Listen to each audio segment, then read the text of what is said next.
Hello and welcome back to Cooking by Zoe.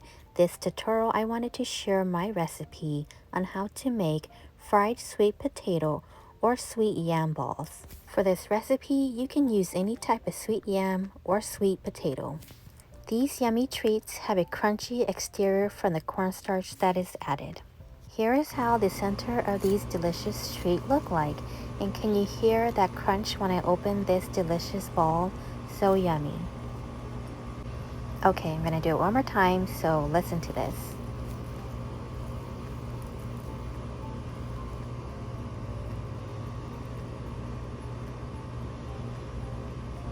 I'm gonna take a bite and give it a chew. Can you hear the crunchiness? It's so yummy.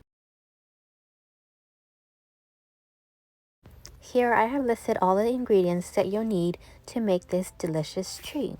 Depending on the type of sweet yam or sweet potato you're using, if you're not going to be adding any flavoring, then you would just add the water. If you're going to be adding the flavoring, then opt out the water. I'll be making two separate batches. One of them is with the sweet purple yam, which I'm going to flavor with ube flavoring, and the other will be a sweet Japanese yam, which I'm going to divide the dough in half, and to one of those half I'm going to add pandan flavoring. So first, what you'll want to do is peel the skin of the sweet potato or sweet yam with a peeler, and then you're going to slice these into thinner slices. That way when you steam them, they'll cook a lot faster. Steam the yams separately in a steamer until they are easy to smash with your fingers.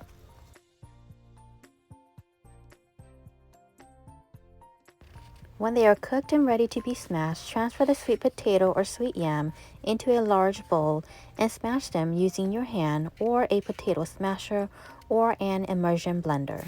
Make sure that everything is smashed very well and that there is no clumps to these potatoes or yams.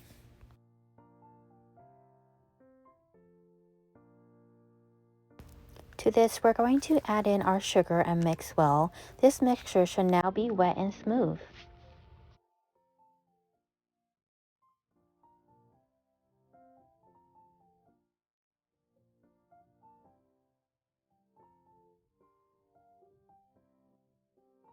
Add in the glutinous rice flour and cornstarch and mix these together.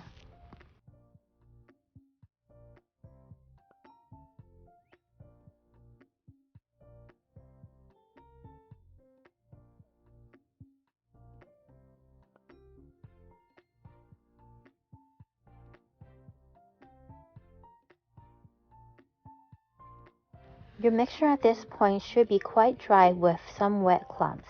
Now add in your baking powder and then add in your coconut milk and knead this together to form a dough.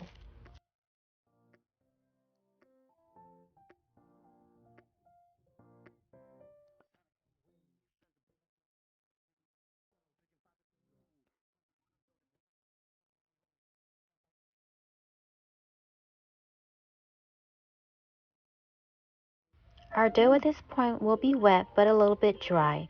At this point, if you're not going to be adding any flavoring, you would then add the water. If you're adding flavoring, then go ahead and add that.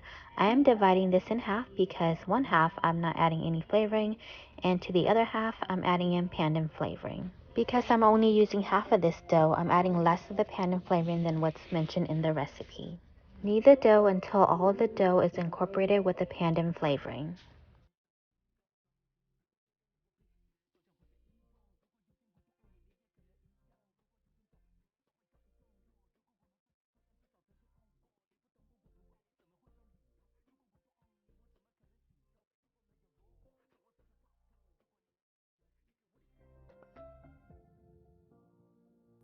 To the other half of the unflavored dough, I'm going to add in water, just 1 teaspoon, but if it feels a little dry, you can add a little bit more.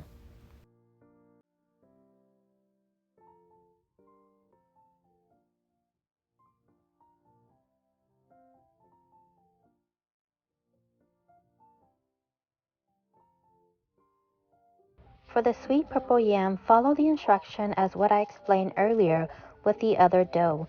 The only difference you'll be doing to this one is you'll be adding 1 tablespoon of ube flavoring.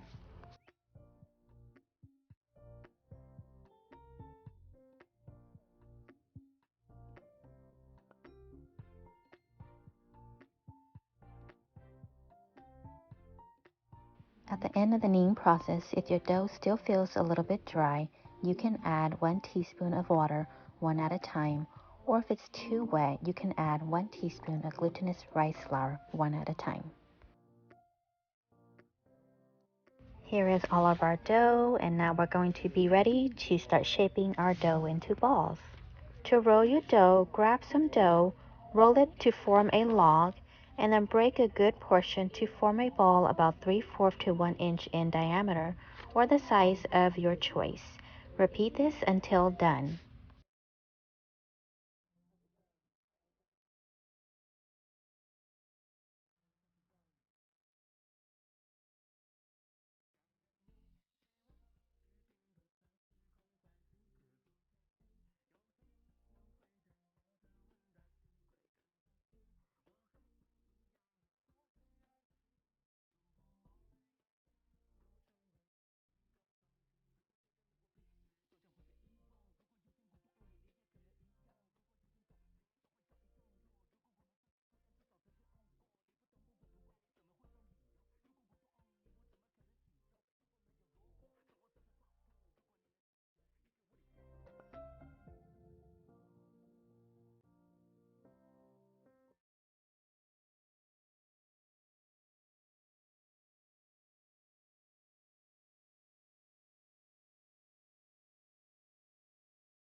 Heat a wok on medium heat, and when hot, add in a few balls.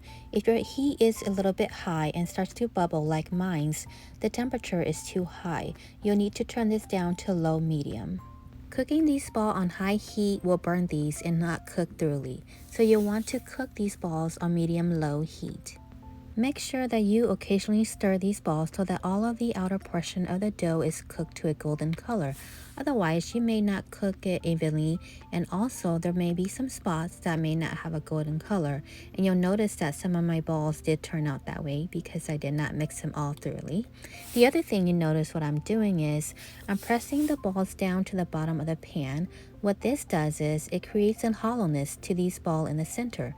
So if you want a little hollowness, do this. If not, you can skip this part. Continue cooking the balls on low-medium heat until it forms a golden color, then remove and place it into a strainer to drain out the oil. Allow this delicious treat to cool slightly before serving. It is best to eat while it is slightly warm. Alright, so here is our delicious sweet yam balls. They are ready. Thank you so much for watching. I hope you found this tutorial helpful. Bye.